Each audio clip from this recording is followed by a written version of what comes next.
지금 우리 경제, 우리 사회는 엄중한 상황입니다. 기획예산처 초대장관 후보자로 지명된 데 대한 무거운 책임감이라는 말로만은 부족한 것 같습니다. 대통령을 석방하라! 석방하라! 불법 탄핵의 백미는 윤 대통령 탄핵이라고 봅니다. 내란은 헌정사에 있어서는 안 될 분명히 잘못된 일입니다. 당신은 제가 실체를 제대로 파악하지 못했습니다. 당파성에 매몰되어 전국 최초의 탄핵 반대 삭발 집회를 열었고 권력의 방향이 바뀌자 곧바로 몸을 돌린 배신자이자 변절자의 저급한 행태일 뿐입니다. 이 머리에는 그게 이해가 되니? 너 뭐 IQ 한 자리야? 내가 정말 널 죽였으면 좋겠다. 정치적 배신의 문제를 떠나서 장관으로서의 자질을 갖추지 못한 후보자입니다. 이재명 대통령이 즉각 지명을 철회하고 인사 참사에 대해 사과해야 할 것입니다. 전문성이라든지 종합적으로 검토해서 사과와 포함해서 같이 지명했다. 이렇게 지명 자체가 저희로서는 도전입니다. 비리 종합 선물 세트입니다. 10년 새에 재산이 110억 원 넘게 폭증하였고 영종동 땅 투기 의혹까지 엄마 찬스로 국회를 아들 스펙 공장으로 만들고 각종 의혹들은 전부 국민의힘 시절에서 다 발생한 것들입니다. 5차례에 걸쳐서 공천을 했던 국민의힘 자기 반성도 같이 좀 할 필요가 있다. 통합이라는 명분으로 포장됐지만 인사 검증이 실패했음을 보여줄 뿐입니다. 대통령의 결정이 잘된 결정이 되도록, 옳은 결정이 되도록 우리는 도와줘야 된다. 파이팅 하시기 바랍니다.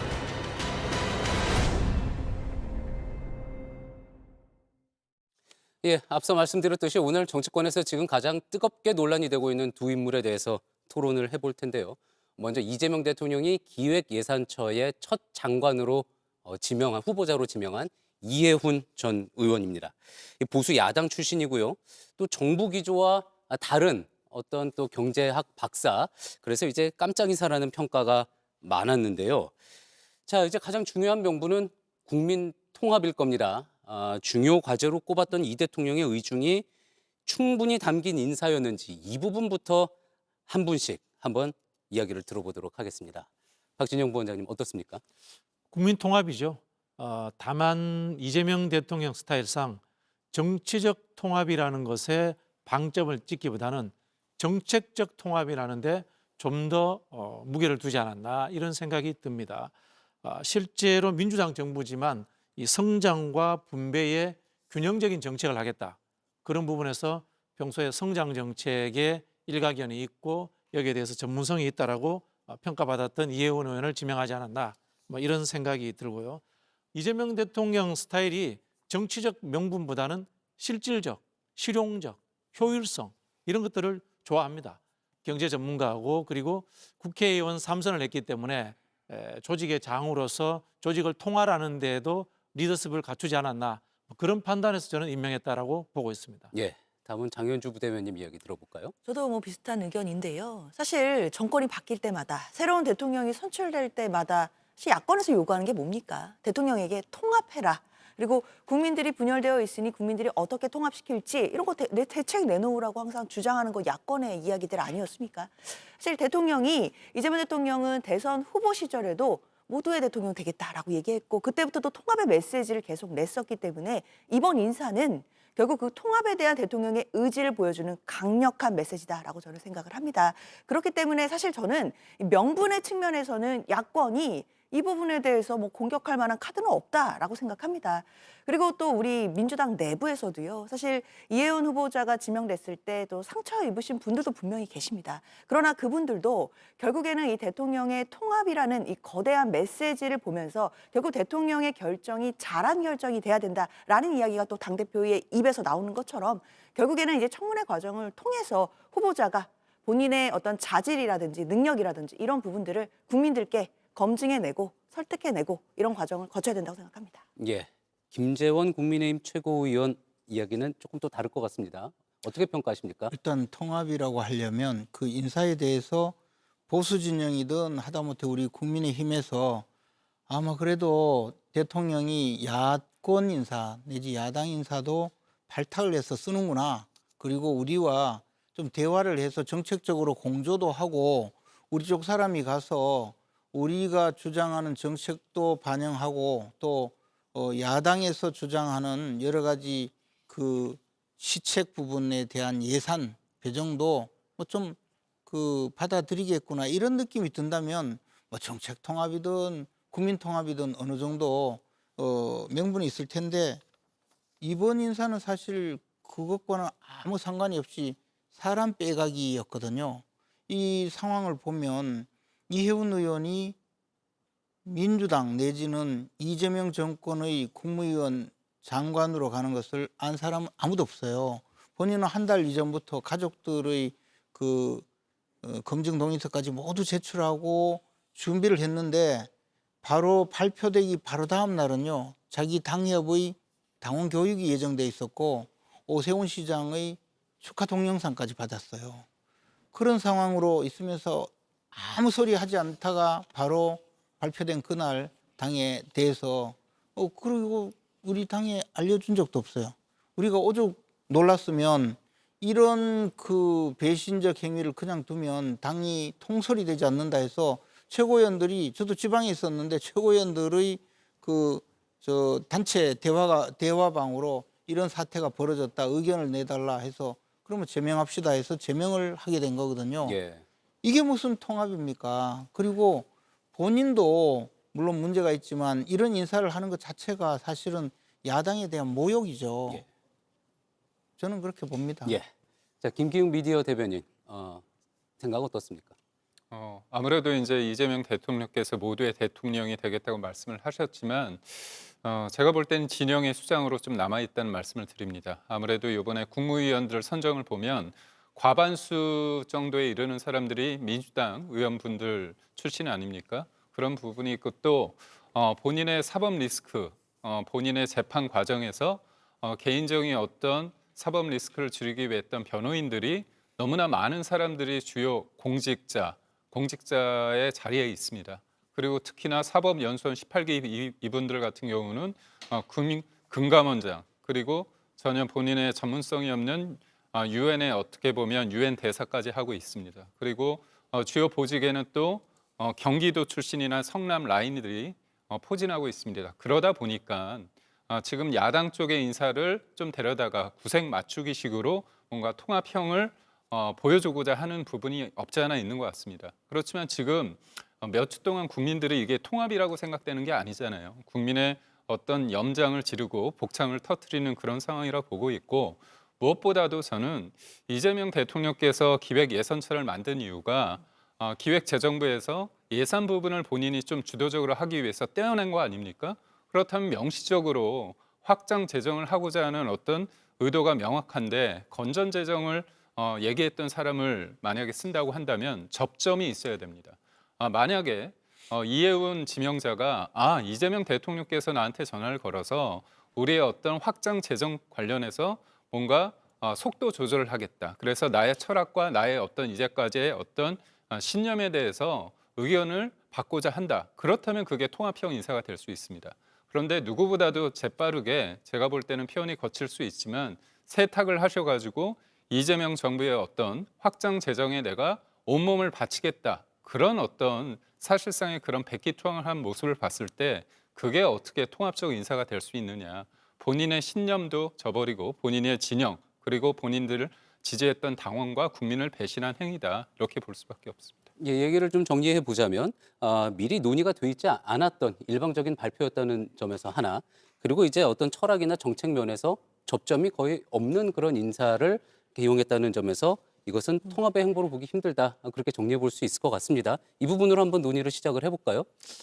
김재원 최고위원님 말씀이 뭐 일리 있는 측면이 있습니다. 근데 이게 정상적인 정당 관계면은 저는 그렇게 해야 된다고 봅니다. 근데 지금 야당이 이재명 정부의 거의 뭐 퇴진투쟁 수준에 있고요. 이른바 윤석열 계엄과 내란을 옹호하면서 국정을 마비시키는 상황. 그리고 대선에 승복하는지 잘 모르겠어요. 이 정도 상황에서 솔직히 말씀드려서 이재명 대통령이 장동혁 대표한테 우리 연정하자 이런 이야기 꺼낼 수 없는 상황이잖아요. 이건 뭐 우리가 솔직하게 인정을 해야 됩니다. 그리고 장동혁 대표 역시 이재명 대통령을 만나는 것조차도 별로 달갑게 여기지 않는 이런 상황입니다. 그런 상황에서 저는 대통령 입장에서 그래도 국민의힘 성향의 인재를 찾아보자라고 찾은 사람이 저는 이해운 전 의원이 아닌가 싶고요. 저는 이해운 전 의원이 가지고 있는 약점과 이재명 대통령의 지명이라는 행위는 별개의 문제다라고 생각을 합니다.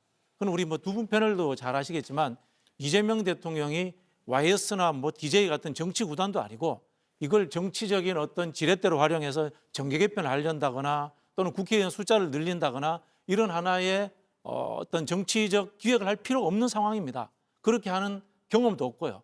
순수하게 저 사람이 일을 잘할 것 같으니까 한번 데리고 와서 일을 시켜봐야지라는 저는 생각을 했다고 보고요. 또 말씀하신 이 경제에 대한 인식의 문제인데 확장 정책의 반대는 사실은 건전이 아니고 긴축이죠. 긴축이고 사실 이 부분은 경제학에서는 재정이 많으면은 확장하는 거고요. 재정이 적으면은 긴축하는 겁니다. 그리고 경기가 안 좋으면은 또 돈을 푸는 거고요. 경기가 좋으면 또 돈을 줄이는 겁니다.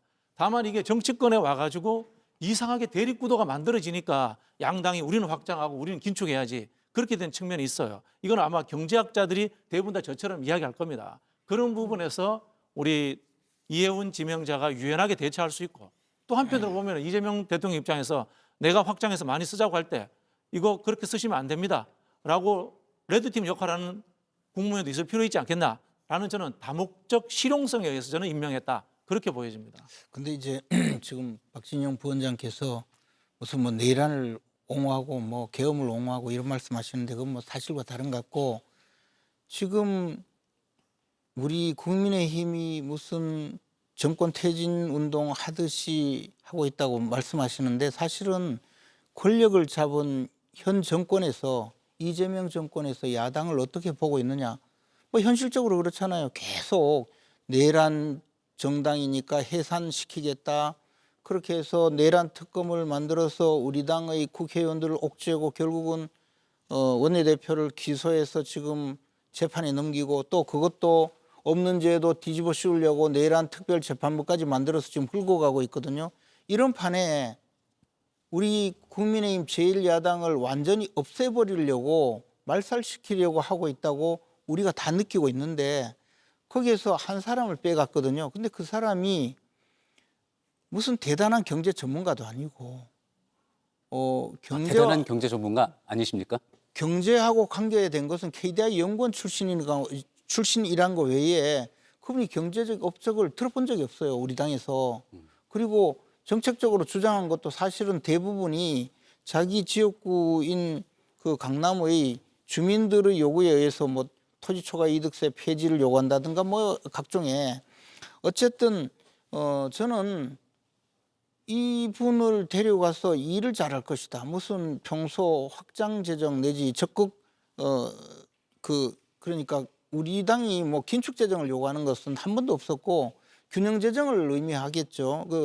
곳간을 열어서 완전 퍼주기 정책을 추진해서 나라를 거덜내는 이러한 정책에 대해서 해서는 안 된다는 것이고 건전 재정을 유지하자는 것이었죠. 근데 그런 사람이 와서 과연 이재명 정권에 어떤 역할을 하겠느냐 그러면 정책적으로라도 좀 중화시키자 그런 의미로 불렀다고 하는데 저는 그렇게 믿지 않습니다. 왜냐하면요.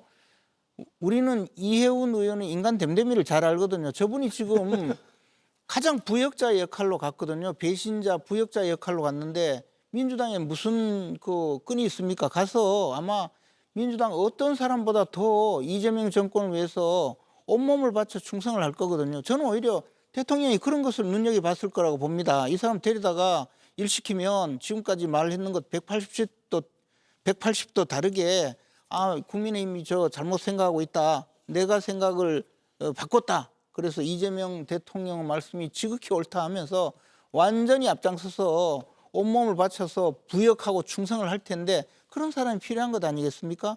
저는 그렇게 해서 한 사람을 마치 일회용 티슈처럼 쓰다가 버리기 위해서 뽑았다고 봐요. 그래서 인간적으로는 꽤 안타깝게 생각하지만 그런 식의 용인술 그리고 국민의힘에 대해서는 일종의 내부 분열도 일으키고 분란도 일으키고 국민들 앞에서는 또 나는 아주 훌륭하게 야당 사람도 쓰려고 지금 이렇게 보여주고 있다. 그런 모습 보이려고 다목적으로 쓴 거 아닙니까? 문제는 그 사람이 굉장히 허물이 많은 사람이고 지금 드러난 이 상황이 앞으로 전개가 어떻게 될지는 몰라도 도저히 공직자로서는 존재해서는 안 될 그런 허물이 많은 사람이라는 게 더 문제겠죠. 제가 조금 반론을 먼저 좀 해도 될까요? 예, 예. 그리고 또 이제 장윤주 변호사님 얘기도 좀 들어보겠습니다. 이해운 의원이 국민의힘에 있을 때 국민의힘에서 그분을 굉장히 경제 전문가로 띄운 적이 있고요. 이미 이미지화되어 있습니다. 그런 내용들이 충분히 존재한다는 말씀을 드리고 싶고요. 그리고 대통령께서 야당을 탄압하면서 야당 국회의원을 데리고 와서 통합의 이미지를 만든다라고 하셨는데요. 저는 그 부분에 있어서 최근에 있었던 이재명 정부와 민주당과의 갈등설을 한번 봐주셨으면 좋겠어요. 이재명 정부에서 대통령이 나서서 야당에 대해서 그런 스탠스를 취한 적이 없습니다. 말씀하신 특검 부분들도 사실은 국회가 주도해서 만들어간 영역이고요. 또 한편으로 보자면은 야당을 이른바 헌법 소원하겠다라는 이야기도 민주당에서 나왔지 대통령이라는 이 여야를 아우른다는 입장에서 나온 적은 없다라는 점을 제가 좀 분명하게 좀 이렇게 분류를 해드리고 싶어요. 내란 특별재판부 같은 거의 중국식 인민재판부 정도 되는 그런 재판소를 만들려고 할 때 당에서 우려 섞인 말이 나오니까 대통령이 그랬잖아요. 이게 뭐 위헌이냐고. 그렇게 하니까 일사불란하게 아마 민주당 내에서 끽소리도 못하고 따라갔잖아요. 지금 이 모든 게 다 그런데 그걸 가지고 야당 탄압, 야당 말살 음모가 어디서 나왔겠어요. 대통령이 아니 그만둬라 이러면 하겠습니까? 정청래 의원이 그렇게, 정청래 대표가 그렇게 멋대로 하나요? 대통령이 아니 국민의힘 이 사람들 말이야 내가 말이야 대통령 떨어졌으면 교도소 갔을 텐데 이것 좀 없애버리라고 생각을 하니까 따라가는 거 아니겠어요? 뭐? 네. 글쎄요, 저는 다시 이혜원 후보자 얘기로 돌아가 봐서 예. 이혜원 후보자가 사실 뭐 보수 진영에서 인사검증 받는 한 달 동안 아무에게도 얘기 안 하고 이렇게 갑작스럽게 후보자 지명되는 게 나오니까 당연히 국민의힘 내부에서 저는 섭섭한 마음 드는 거 이해도 됩니다. 그런데 뭐 그 후보자에 대한 그런 감정적인 부분과 대통령이 내미는 이 통합의 통합의 메시지를 좀 구별해서 봐야 되는 것 아닌가라고 생각이 들어요. 적어도 대통령이 내미는 이 통합의 손만큼은 좀 뿌리치지 말아주셨으면 좋겠고 이 통합의 메시지만큼은 조금 폄훼하지는 않으셨으면 좋겠다라는 말씀 먼저 드려야 될 것 같아요. 왜냐하면 지금 이혜훈 후보자가 지명된 그 자리가요. 뭐 앞서서 뭐 사람 하나 빼가는 자리다, 뭐 구색 맞추기다 이런 비판도 주셨지만 저는 그렇게 생각하지 않습니다.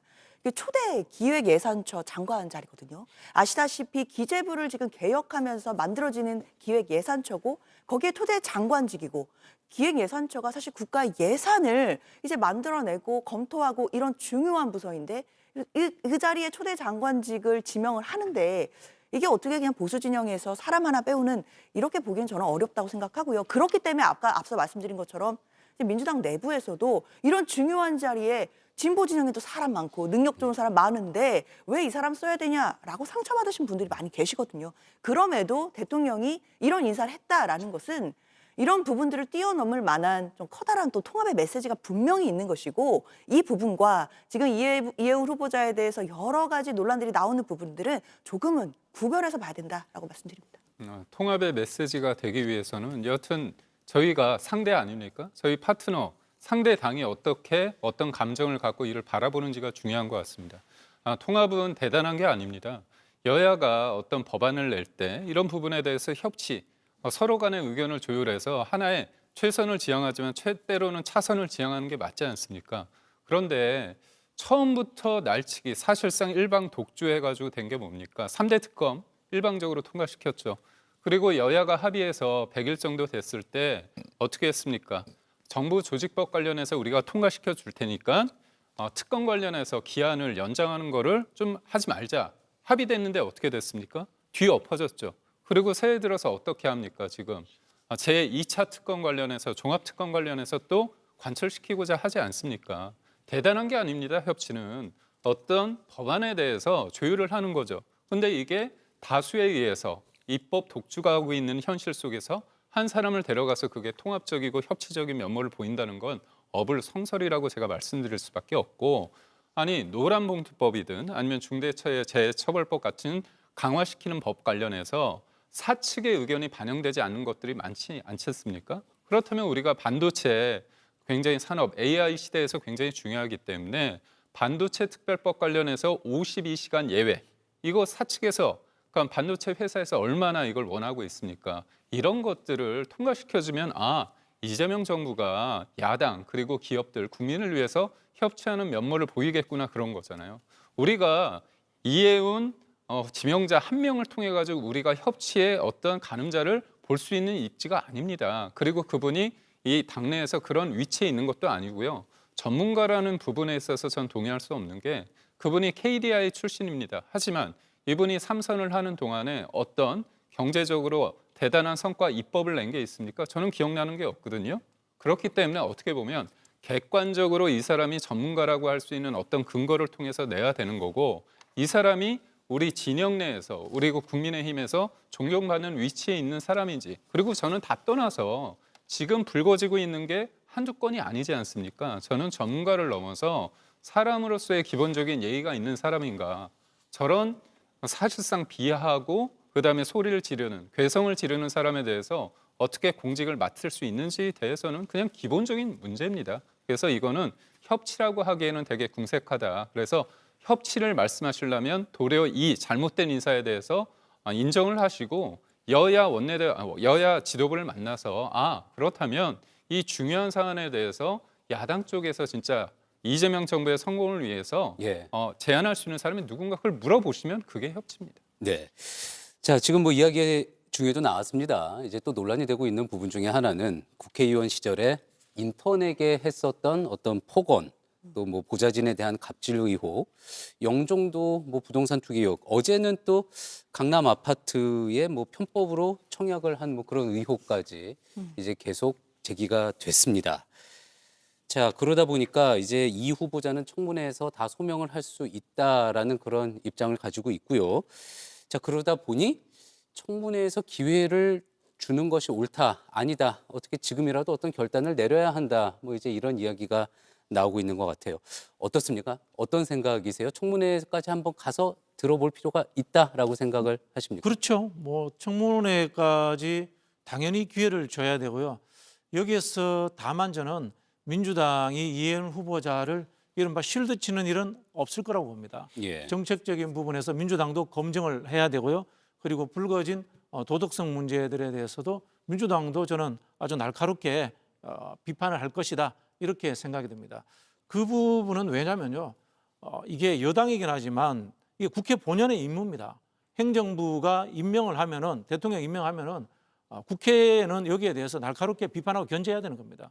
우리가 문재인 정부 때 윤석열 검찰총장 청문회 잘못해서 나라 꼴이 이 모양이 된 거 아니겠습니까? 그 당시에 민주당 정부니까 윤석열 검찰총장 편들다가 윤석열 검찰총장 수많은 비리 의혹이라든가 문제점들을 밝혀내지 못했지 않습니까? 그런 측면에서 저는 이해운 후보자에 대해서도 날카롭게 비판할 것은 비판해야 되고 거기에 대해서 또 뭐 이 청문 보고서 채택에도 저는 반영이 돼야 된다. 그 말씀을 드리고 싶고요.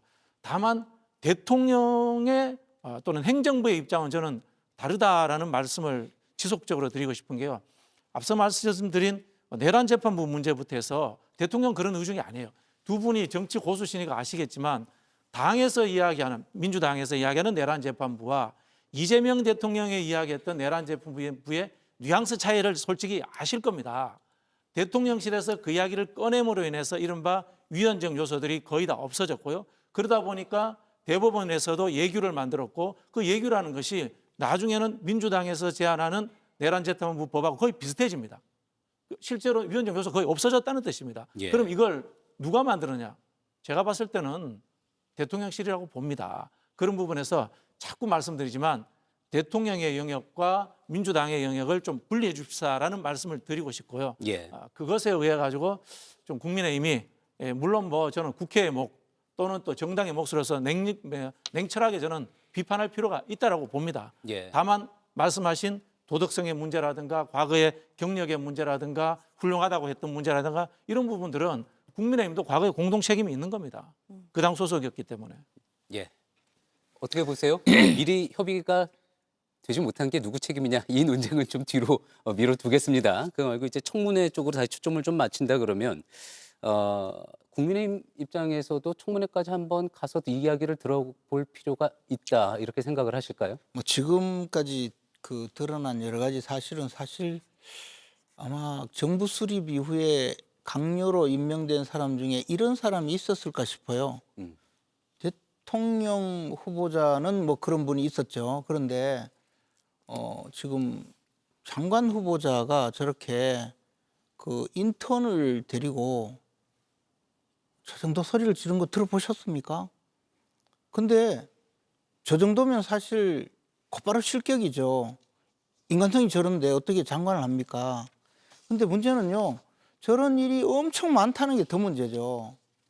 그게 막 상시화돼 있었거든요. 근데 이제 왜 그러면 그것을 걸러주지 못했느냐라고 이야기하면 우리 당이 할 말이 없을 수는 있습니다만은 통상 공천 때 가서 그런 문제가 제기되지 못했었죠. 그건 뭐 그 민주당도 보면 지금 김병기 전 원내대표, 지금 김병기 의원이나 강선우 의원의 공천 과정을 보면 뭐 그랬지 않습니까? 근데 우리 당에서 사실 저런 내용을 쉬쉬하면서 의원들은 다 알고 있었지만 그 공천 때는 또 드러나지 않았어요. 사실 저는 이혜훈 전 의원이 제 옆에서도 직원에게 저보다 더 심한 일을 벌이는 걸 봤거든요. 그러니까 많은 사람들이 하면서도 다 알고 있었던 내용인 겁니까?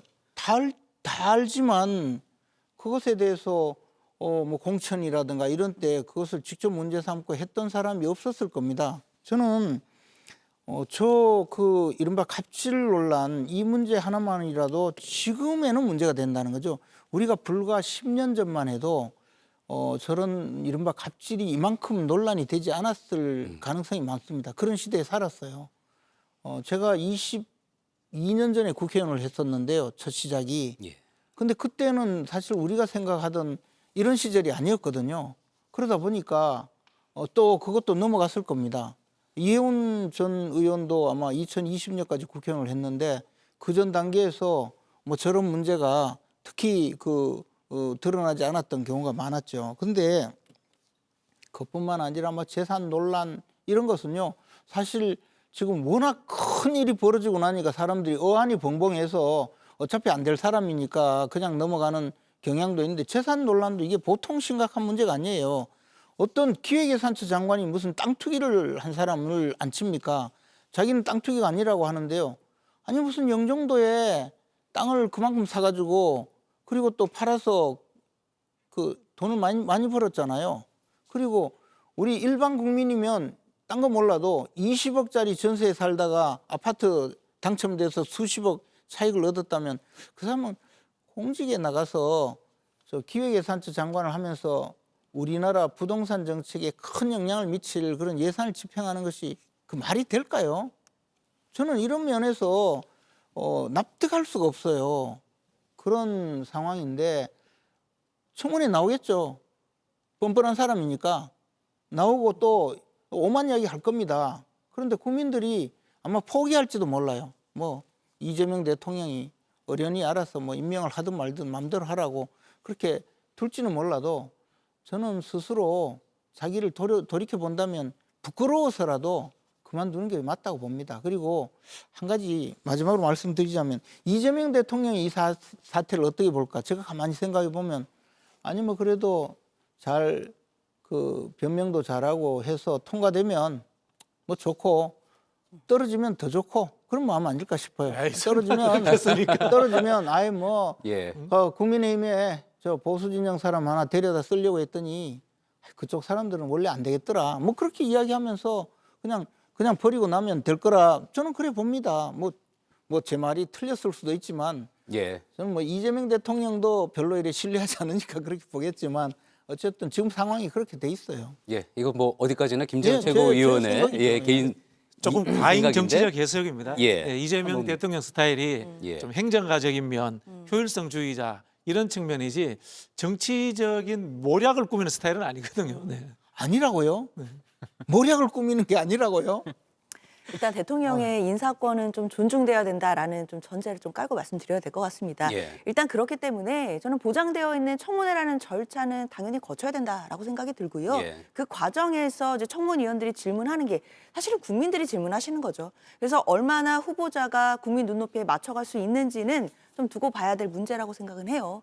다만 지금 여러 가지 뭐 말씀 주신 것처럼 뭐 투기라든지 뭐 내란과 관련된 입장이라든지 이런 부분에 있어서 계속 문제 제기가 있는데 사실 국민의힘에서 보수 진영에서 5번이나 공천됐었다라는 점은 계속해서 얘기를 할 수밖에 없는 지점입니다. 그렇기 때문에 지금 국민의힘에서 이혜훈 후보자의 자질에 대해서 계속해서 거세게 질타를 하시지만 사실 그 질타가 국민들이 들으시기에는 사실상 본인 얼굴에 침 뱉는 것처럼 또 들리시는 측면도 저는 있다라고 생각이 들거든요. 그럼 또 거기서 나아가서 아니 그러면 국민의힘은 그렇다 치는데 왜 대통령실이 인사검증 제대로 못했냐 뭐 이런 공격들을 또 국민의힘 내부에서는 역으로 하시는 것 같아요. 근데 강훈식 실장이 이야기하는 것처럼 뭐 투기 문제라든지 뭐 내란과 관련된 입장이라든지 이런 거는 바로바로 확인이 되었을 것이라고 보이고 특히 내란 관련된 입장에 대해서는 본인이 또 사과의 입장을 밝혔고 앞으로 또 청문회 과정에서도 더 많은 사과가 있어야 된다라고 생각을 해요. 다만 이 갑질과 관련된 부분은 앞서 이제 김재원 최고님도 말씀 주셨지만 보수 진영 내부에서는 어느 정도 이게 다 알려진 사실이었을지는 모르겠습니다. 그런데 지금 진보 진영 내부에서는 잘 알기 어려운 부분들은 있었거든요. 근데 아마 대통령실에서 이런 부분을 알기 위해 뭐 평판 조회를 돌린다든지 이러면 금방 또 소문이 날 수밖에 없는 상황이고 지금 이번 인사가 굉장히 좀 극비리에 진행되는 인사였다라는 또 특징이 있었던 것을 생각하면 갑질 이런 부분들은 사실 대통령실에서 검증하기는 오히려 좀 어려웠을 것 같고 오히려 이 검증은 5번이나 공천했던 보수 진영에서 놓쳤던 것 아닌가라고 생각합니다. 제가 볼 때 일반적으로 저도 이제 총선에 임했기 때문에 공천을 받을 때 내는 서류가 있습니다. 그렇지만 그거보다 더 정밀하게 보는 게 아무래도 장관을 지명할 때 국무위원을 할 때 하는 건 차원이 다르지 않을까요? 법적으로 제도적으로 만들어진 청문회에 올리기 위해서 당연히 사전 검증이 필요합니다. 그런 측면에서 다른 게 있고요.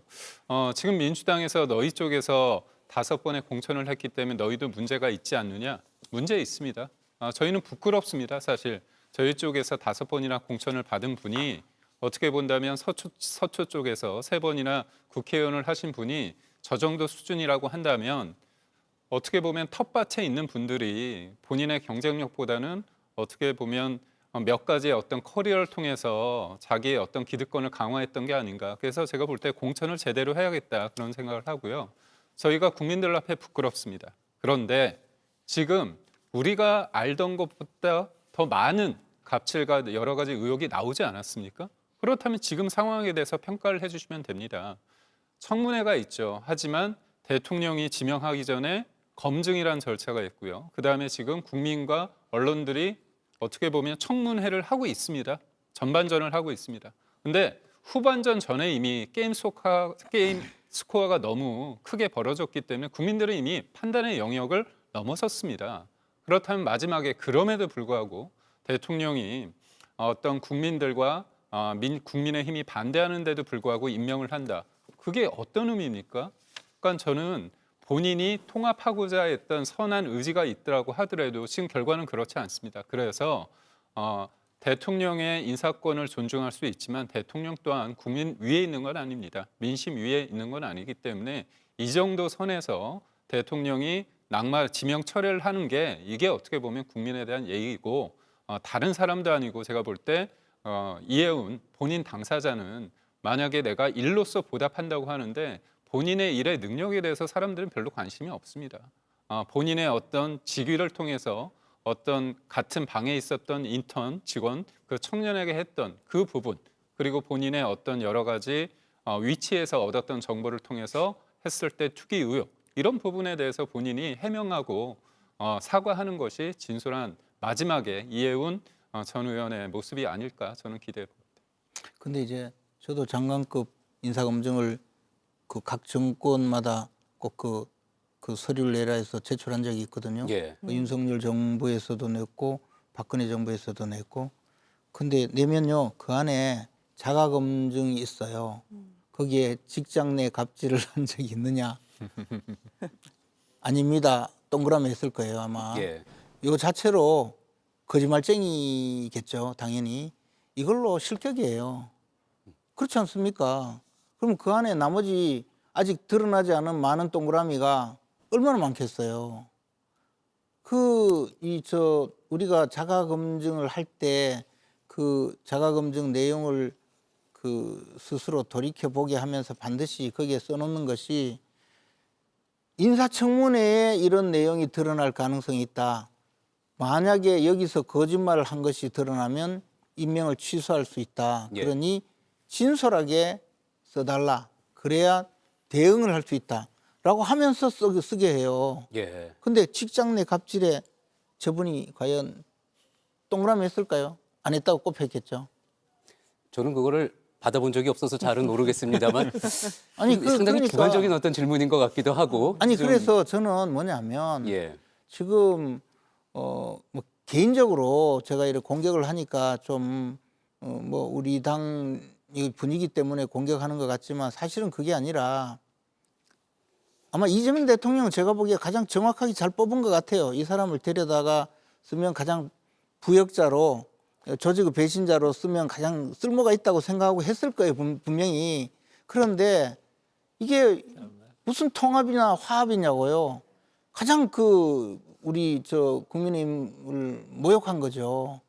그러니까 이렇게 반발을 하는 겁니다. 예. 차라리 정말 이 사람을 쓰려고 했으면 공개적으로 이야기했을 수도 있고, 만약에 그렇지 않았다면 국민의힘에 기획예산처 장관 한 자리를 할애할 테니 당신들이 추천해라. 내가 마음에 들면 쓰겠다. 이렇게 할 수도 있었어요. 근데 뭐 그렇게 하지 않았는 거죠. 왜냐하면 이분은 절대로 국민의힘에서 추천하지 않았을 테니까. 네, 알겠습니다. 그런 부분은 이제 저희가 내부자가 아니기 때문에 몰랐던 점이죠. 예. 다만 이런 것 같습니다. 그럼 윤석열 정부 때 민주당 출신의 우리 김한길 전 의원이나 박주선 전 의원 이런 분들도 갔습니다. 그럼 이분들도 뭐 조직의 배신자입니까? 저희가 그렇게 비판한 적은 없거든요. 실제로 저는 우리 김기영 대변인 말씀하신 것처럼 이분의 지금 이 녹취라든가 폭언 나오는 내용들이 저희도 굉장히 동의하기 어려운 건 사실입니다. 예. 그러나 이 부분이 대통령의 정수적인 꼼수인 것처럼 하는 것만은 결코 아니라는 말씀을 드리려고 하는 거고요. 왜냐하면요, 송미령 장관이 그대로 유임이 됐습니다. 예. 그리고 뭐 권오을 장관이나 이석연 변호사 이런 분들은 본인이 보수라고 또 이야기를 합니다. 그리고 제가 이 공약 작업에도 참여한 적이 있는데요. 2022년부터 해서 이재명 대통령이 통합정부 공약을 낸 적이 있습니다. 그리고 이번 대선에서도 조갑재 씨라든가 정규재 씨라든가 물론 뭐 그쪽에서는 내친 사람이다 이렇게 이야기할 수는 있겠지만 저희가 봤을 때는 외부에서 봤을 때는 중도 합리적인 성향이라고 하는 분들을 최대한 많이 만나고 영입하고 품기 위해서 노력을 했던 겁니다. 그런 노력의 일환은 분명히 존재한다는 것은 저는 인정받아야 된다고 봅니다. 예. 근데 그렇게 말씀하시니까 조금 다른 개념을 말씀하시는데요. 송미령 장관의 경우에는 뭐 예외로 그냥 치고요. 권오을 장관의 경우에는 사실 대선 때 우리 당에 있다가 그쪽으로 넘어가서 권오을 장관 자체가 이재명 대통령 선거운동을 했던 사람이에요. 그래 그 보답으로 장관 자리 준 거고 조갑재 뭐 이런 분들은 대선 때 넘어갔잖아요. 그리고 그분들이 지금 뭐 공직에 있는 것이 아니고 그냥 나팔수 역할을 하는 거잖아요. 그러니까 뭐 그것은 개인적으로 생각이 달라지거나 전향을 하시거나 또는 우리 국민의힘에 굉장히 실망하셔서 그런 말씀을 하시는 거기 때문에 저는 뭐 그 점은 전혀 별개라고 봅니다. 차라리 이혜훈 전 의원이 대선 때 나는 이재명이 좋아서 간다. 그러면 그냥 우리가 속으로 욕하고 말겠죠. 그런데 장관 자리 준다고 누가 뭐라 하겠습니까?